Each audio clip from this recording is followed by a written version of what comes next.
Prologue. There is a man with no mouth who steals the tongues of children. They say his mother beat him daily about the face, and after years of abuse, the cuts and scars ate his mouth.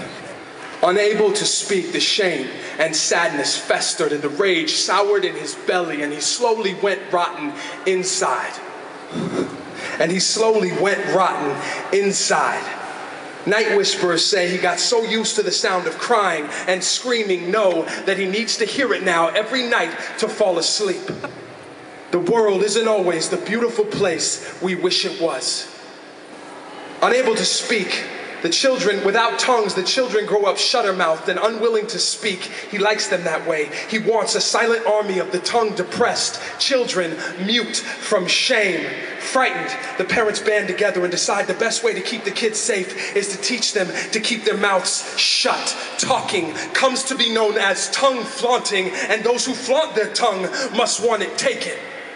The government decides the best way to protect the kids is to keep their faces locked in masks. Masks, known as face cages, become mandatory as they are seen as the best way to keep the kids safe. On playgrounds, it is not uncommon to hear, "Snatch your tongue, man, you can't catch me, not without my face cage key." And at night, children never go to bed before they say this prayer: "Now I lay me down to sleep.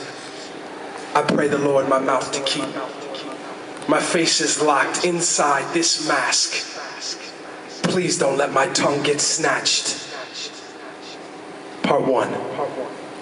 Innocence. So I'm in Starbucks, and this boy Jacob, he is funny, right? I can tell his blood is pure Skittles and his bones are all face paint and crayons. He is 6, and he's with this young little girl, maybe 4, Sarah. She is trussed and scraped elbows. Her cheeks are ruddy red balloons tied to the corners of her mouth. She is smile by nature, paint by numbers, and laughter. They are a good match. Tilt-a-whirling wildly around the coffee display, we lose sight over who is chasing who. They are magnet to my metal eyes, and I watch them. Their father admonishes them, tells them we are in public. No, we're not, Dad. We're in Starbucks. People will hear you. This is not a place to be so loud. Sure it is, Dad. Watch! They are hurricanes in size 3 sneakers, and gale force wind is their only speed. They each have what we would call a banana. The father expects they will eat them, and they will. Later. Right now, the banana phones have a call to make.